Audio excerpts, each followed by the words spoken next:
आज का टॉपिक है चौहान वंश एवं पृथ्वीराज चौहान तृतीय। हर्षवर्धन की मृत्यु भारत के इतिहास में एक माइलस्टोन था, क्योंकि उसके पश्चात हमें प्राचीन भारत से संबंधित कोई ऐसा महत्वपूर्ण राजा भारत में प्राप्त नहीं होता जिसने हर्षवर्धन, समुद्रगुप्त, चंद्रगुप्त विक्रमादित्य या चंद्रगुप्त मौर्य की भांति पूरे भारत को एकता प्रदान की हो। हर्षवर्धन की मृत्यु के बाद संपूर्ण भारत कई भागों में विभाजित हो गया। विभिन्न क्षेत्रों में विभिन्न शक्तियों ने अपनी शक्ति की स्थापना कर ली, जिससे भारत में विकेंद्रीकरण की स्थिति हमें दिखाई देती है, जिसे राजनीतिक छिन्न भिन्नता भी हम कह सकते हैं। राजस्थान और उसके आसपास के क्षेत्रों में चौहानों की राजनीतिक शक्ति का उदय हुआ। चौहानों में भी शाकंभरी या सपाद लक्ष्य के चौहान अपनी वीरता, साम्राज्यवादी आकांक्षाओं और मुस्लिम आक्रमणों के प्रतिरोध के लिए विशेष रूप से प्रसिद्ध हैं। चौहान वंश या चौहानों का अभ्युदय, चौहानों की उत्पत्ति किस प्रकार से हुई? राजपूतों की उत्पत्ति की भांति चौहानों की उत्पत्ति भी विवादास्पद है। चंद्रबरदाई के प्रसिद्ध ग्रंथ पृथ्वीराज रासो और परवर्ती चारण साहित्य जैसे सूर्यमल मिश्र की वंशभास्कर, मूनोत नैन्सी की नैन्सी रिख्यात आदि में उनकी उत्पत्ति आबू या पुष्कर के यज्ञकुंड से बताई गई है और इस प्रकार उन्हें अग्निवंशीय बताया गया है। किंतु यह मत स्वीकार नहीं किया जा सकता, क्योंकि अग्नि से ना तो किसी पुरुष की उत्पत्ति संभव है और साथ ही इस मत का प्रतिपादक ग्रंथ भी समसामयिक न होकर परवर्ती युग रचना है। पृथ्वीराज विषय हम्बीर महाकाव्य, हम्बीर रासो आदि ग्रंथों के अनुसार चौहान सूर्यवंशी क्षत्रिय थे और गोत्रोच्चार में उन्हें चंद्रवंशी यानी सोमवंशी कहा गया है। डॉक्टर ओझा ने भी इसी मत का समर्थन किया है। वंशभास्कर के आधार पर कुछ विद्वान सूर्य को अग्नि का एक रूप मानकर इन्हें सूर्यवंशी या अग्निवंशी उत्पत्ति को एक ही मानते हैं। किंतु चौहानों का सूर्यवंशी होने का मत भी संदिग्ध है, क्योंकि सूर्यवंशी क्षत्रिय इक्ष्वाकु वंश से संबंधित थे, जबकि किसी भी ग्रंथ या लेखक ने चौहानों को इक्ष्वाकु वंशीय नहीं माना है। चौहानों की उत्पत्ति का सूर्य तथा चंद्रवंशी सिद्धांत 12वीं शताब्दी में प्रचलित हुआ था। परवर्ती विवरणों के आधार पर इन्हें सूर्यवंशी या चंद्रवंशीय नहीं माना जा सकता।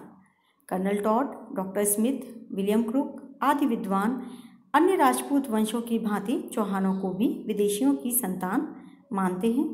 डॉक्टर भंडारकर ने वासुदेव वहमन की मुद्रा के आधार पर चौहानों को विदेशी खिजर जाति या गुर्जर जाति की संतान माना है, किंतु राजपूतों के विदेशी होने का मत भी उचित नहीं है। राजपूतों की उत्पत्ति संबंधित वीडियो में इन सभी मतों के बारे में आपको बताया गया है और उनका विरोध भी व्यक्त किया गया है। डॉक्टर दशरथ शर्मा ने जूलिया लेख में वासुदेव के उत्तराधिकारी सामंत के लिए प्रयुक्त विप्र श्रीवत्स गोत्रभूत के आधार पर चौहानों को ब्राह्मणों की संतान माना है। शुंडा और अचलेश्वर शिलालेखों में भी चौहानों को वत्स गोत्रीय ब्राह्मण बताया गया है। कायम खा रासों में भी ऐसा उल्लेख हुआ है। डॉक्टर गोपीनाथ शर्मा भी चौहानों को ब्राह्मण वंशीय ही मानते हैं। हालांकि चौहानों के ब्राह्मण वंशीय होने के विरोध में यह मत दिया जाता है कि कभी कभी क्षत्रिय अपने पुरोहितों का गोत्र धारण कर लेते थे, किंतु भारत में शुंग, सातवाहन, कदम्ब, पल्लव आदि राजवंशों के आधार पर इस तथ्य की संभावना को भी अस्वीकार नहीं किया जा सकता कि चौहान मूल रूप से ब्राह्मण ही रहे हों। कालांतर में परिस्थितियों के अनुसार उन्होंने क्षत्रिय धर्म को स्वीकार कर लिया और क्षत्रिय कहलाए जाने लगे। कह सकते हैं कि चौहानों की उत्पत्ति ब्रह्म क्षत्र कड़ी की एक श्रृंखला की एक कड़ी है। दूसरा इसके अंतर्गत आता है, चौहान वंश के अंतर्गत चौहानों का मूल स्थान कहाँ था, इनका अभ्युदय कहाँ हुआ।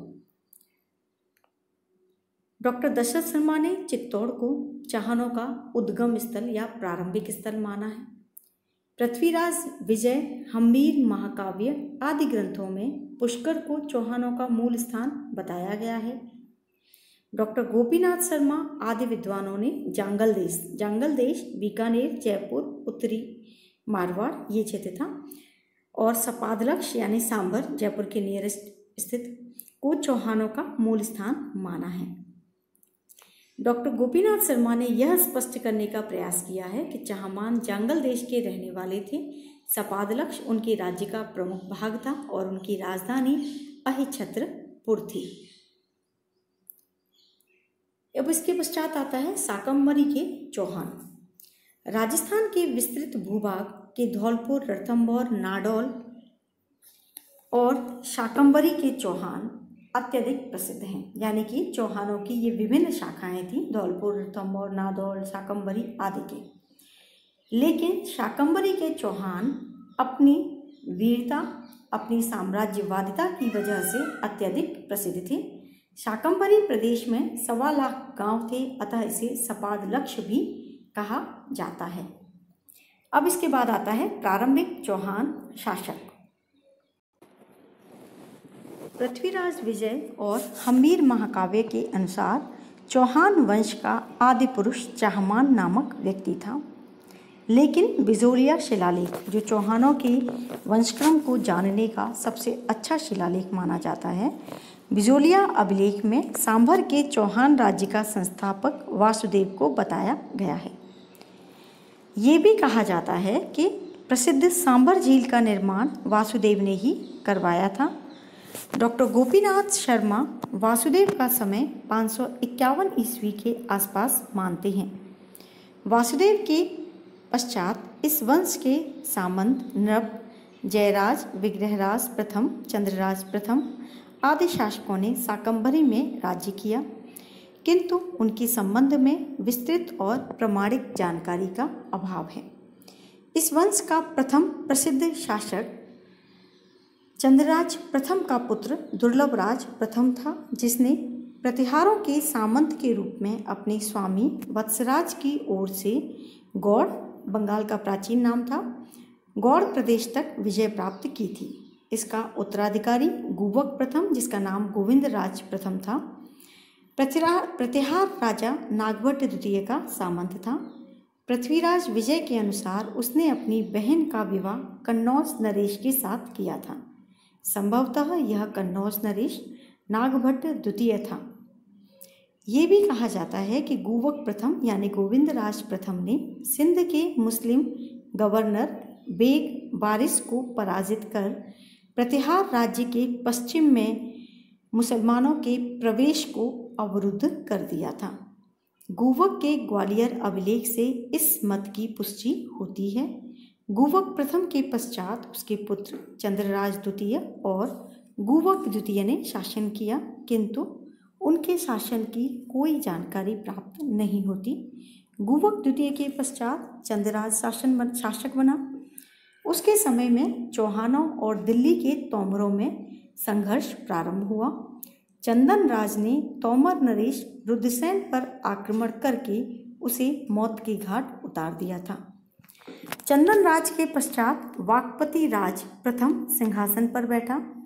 इस समय तक शाकंभरी का चौहान वंश पर्याप्त शक्तिशाली हो चुका था। चौहान शासक अपने स्वामी प्रतिहार शासकों का विरोध करने लगे थे। वाकपति राज ने महाराज की उपाधि धारण करके चौहानों की स्वतंत्र राज्य की स्थापना का सूत्रपात किया था। यहाँ उल्लेखनीय है महाराज अधीनस्थ राज्य और महाराजाधिराज इस समय तक स्वतंत्र शासक के उपाधि का द्योतक था। वाकपति राज प्रथम के पश्चात उसका पुत्र सिंहराज चौहान शासक बना। उसने अपने पिता द्वारा स्थापित स्वतंत्र राज्य की स्थापना के प्रयत्नों को और बढ़ावा दिया और उसने महाराजाधिराज की उपाधि को धारण किया। इससे ये पता चलता है कि उसने प्रतिहारों के अधीनता को पूरी तरह समाप्त कर दिया था और स्वतंत्र हो गया था। वस्तुतः सिंहराज चौहान राजवंश का प्रथम स्वतंत्र शासक था। 943 के हर्ष अभिलेख के अनुसार उसने तोमरों को पराजित किया था। सिंहराज की मृत्यु के बाद विग्रहराज द्वितीय चौहान राजा बना। वह चौहान वंश का वीर और प्रतापी राजा था। उसने गुजरात के चालुक्य राजा मूलराज प्रथम को पराजित किया और लाट और सारस्वत मंडल को रौंदता हुआ नर्मदा नदी के तट तक जा पहुंचा। अतः मूलराज को उससे संधि करनी पड़ी। ये भी कहा जाता है कि उसने मुसलमानों से भी संघर्ष किया था। इस तरह से विग्रहराज द्वितीय का साम्राज्य नर्मदा नदी तक पहुंच चुका था।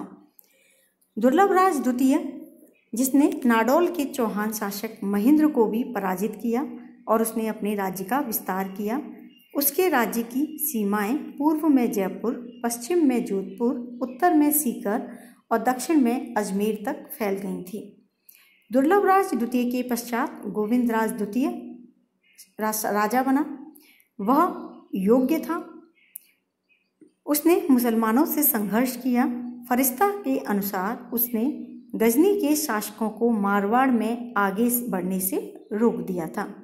उसके पश्चात वाकपति राज द्वितीय शासक बना। उसने मेवाड़ के राजा अंबा प्रसाद को युद्ध में मारकर ख्याति अर्जित की। कुछ ग्रंथों में उसे चेदी नरेश और मालवा के भोज का विजेता भी कहा गया है, किंतु अन्य साक्ष्यों के अभाव में हम उसे चेदी नरेश और मालवा के भोज का विजेता नहीं मान सकते। वाकपति राज द्वितीय के बाद वीरेराम चौहान शासक बना। वह अयोग्य राजा था। सर्वप्रथम उसने नाडौल के चौहान शासक अड़हिल के हाथों उसका नाडौल के राजा अड़हिल के से पराजित हुआ। मालवा के शासक भोज परमार ने भी चौहान राजा को पराजित किया और उस तरह वीरेराम को मार दिया। उसके पश्चात चामुंडराज, सिंहराज, दुर्लभराज तृतीय राजा बने। दुर्लभराज तृतीय निर्बल राजा था। उसने चालुक्य शासक कर्ण से युद्ध किया और मलेच्छों के साथ हुए संघर्ष में वह मारा गया। दुर्लभराज तृतीय के पश्चात उसके भाई वीर सिंह विग्रहराज तृतीय ने शासन किया। विग्रहराज तृतीय ने चालुक्य नरेश कर्ण के विरुद्ध युद्ध में परमार नरेश उदयादित्य को सैनिक सहायता दी थी। विग्रहराज तृतीय के पश्चात पृथ्वीराज प्रथम राजा बना और उसने परम भट्टारक महाराजाधिराज परमेश्वर की उपाधि धारण की, जिससे ज्ञात होता है कि वह स्वतंत्र और शक्तिशाली राजा था। पृथ्वीराज प्रथम का उत्तराधिकारी अजयराज हुआ, जो पराक्रमी राजा था और उसने उज्जैन पर आक्रमण कर परमार राजा नरवर्मन को पराजित किया और उसके सेनापति सोलर को बंदी बना लिया। पृथ्वीराज विजय के अनुसार उसने गजनी के मातंगों का तात्पर्य मलेच्छों, यहाँ मलेच्छों से तात्पर्य है मुसलमानों की सेना को भी पराजित किया, किंतु इसके संदर्भ में साक्ष्य उपलब्ध नहीं है। गोपीनाथ शर्मा ने अजयराज के काल को चौहान साम्राज्य के निर्माण का काल कहा है। अजयराज ने अजयमेरू नामक नगर, जिसे वर्तमान में अजमेर कहा जाता है, की स्थापना की और इसी नगर को बाद में चौहानों की राजधानी बनाया गया। अजयराज के पश्चात उसका पुत्र अर्णोराज चौहान राजा बना। अत्यंत प्रतापी था और उसने अर्णोराज ने आना सागर झील और अनेक मंदिरों का निर्माण करवाया। अर्णोराज का मालवा के साथ संघर्ष हुआ और इसीलिए उन्होंने अपनी पुत्री कांचन देवी का विवाह अर्णोराज के साथ चालुक्यों के साथ उसका संघर्ष हुआ और इसीलिए चालुक्य पुत्री कांचन देवी का विवाह अर्णोराज के साथ किया गया। चौहान चालुक्यों की यह मैत्री अधिक समय तक स्थायी नहीं रह पाई और फिर से संघर्ष शुरू हो गया और लंबे समय तक यह संघर्ष चलता रहा। बाद में चालुक्यों ने अपनी पुत्री अर्णोराज ने अपनी पुत्री अल्हड़ा का विवाह कुमारपाल से करके अपने राज्य की रक्षा की। कुमारपाल के हाथों हुई पराजय और अपनी पुत्री का उसके साथ विवाह कर देने के अपमान के कारण अर्णोराज की शीघ्र ही मृत्यु हो गई और इसका हत्यारा बना उसका पुत्र जगदेव ने उसकी हत्या कर दी। लेकिन जगदेव भी अधिक समय तक शासन नहीं कर सका, क्योंकि उसके छोटे भाई विग्रहराज ने उसे मौत के घाट उतार दिया और विग्रहराज चतुर्थ के नाम से गद्दी पर बैठा। वह चौहान वंश का वीर और प्रतापी राजा था। उसने अपने विजय अभियानों से चौहान साम्राज्य की सीमाओं में वृद्धि की। बिजौलिया अभिलेख के अनुसार उसने तोमरों को पराजित करके दिल्ली और उसके निकटवर्ती प्रदेश को अपने राज्य में मिला लिया। मुसलमानों को पराजित करके उसने पंजाब के हिसार आदि प्रदेशों को भी अपने राज्य में सम्मिलित कर लिया। उसने अपने पिता की पराजय का बदला भी कुमारपाल चालुक्य पर आक्रमण कर उसे पराजित करके लिया और उससे पाली, जालौर और नागौर छीन लिए। डॉक्टर दशरथ शर्मा के अनुसार विग्रहराज ने शेखावाटी के उत्तरवर्ती क्षेत्रों में रहने वाले भंडारकों को भी पराजित किया था। चौहान वंश को सुदृढ़ता प्रदान करने में विग्रहराज का महत्वपूर्ण योगदान है। विग्रहराज चतुर्थ विद्यानुरागी विद्वानों व साहित्यकारों का भी आश्रयदाता था। उसने स्वयं ने हरिकेल नाटक लिखा है। अजमेर में संस्कृत विद्यालय की स्थापना कराई। उसके दरबार में उसने जयानक और मेरुतंग को कवि बांधव की उपाधि प्रदान की। इसके अलावा बीसलसर और बीसलपुर नगर का निर्माण भी उसके द्वारा करवाया गया। विग्रहराज चतुर्थ के बाद उसका पुत्र अपरगांगेय सिंहासन पर बैठा, किंतु कुछ समय बाद उसकी मृत्यु हो गई। उसके पश्चात पृथ्वीराज द्वितीय अजमेर का राजा बना और उसने मुस्लिम आक्रमणों का सामना करने के लिए अपने मामा गुहिल किल्लड़ को पंजाब में नियुक्त किया और सीमांत प्रदेशों में दुर्गों का निर्माण करवाया। पृथ्वीराज द्वितीय के पश्चात उसका चाचा और अर्णोराज का सबसे छोटा पुत्र सोमेश्वर चौहान शासक बना। उसकी माता गुजरात के चालुक्य नरेश जयसिंह सिद्धराज की पुत्री थी। सोमेश्वर का बचपन अपने ननिहाल गुजरात में व्यतीत हुआ था। यद्यपि उसके पिता अर्णोराज और मामा कुमारपाल के संबंध मैत्रीपूर्ण नहीं थे, किंतु कुमारपाल ने सोमेश्वर की उचित देखभाल की। सोमेश्वर ने भी कुमारपाल के सैन्य अभियानों में उचित भूमिका निभाई थी। सोमेश्वर का विवाह त्रिपुरी के कलचुरी नरेश अचलराज की पुत्री कर्पूरी देवी के साथ हुआ था, जिससे उसके 2 पुत्र हुए, पृथ्वीराज और हरिराज। सोमेश्वर के चौहान शासक बनने के बाद ये अपने पिता के साथ गुजरात से अजमेर आ गए। 1177 में सोमेश्वर की मृत्यु के पश्चात उसका पुत्र पृथ्वीराज तृतीय चौहान राजा बना।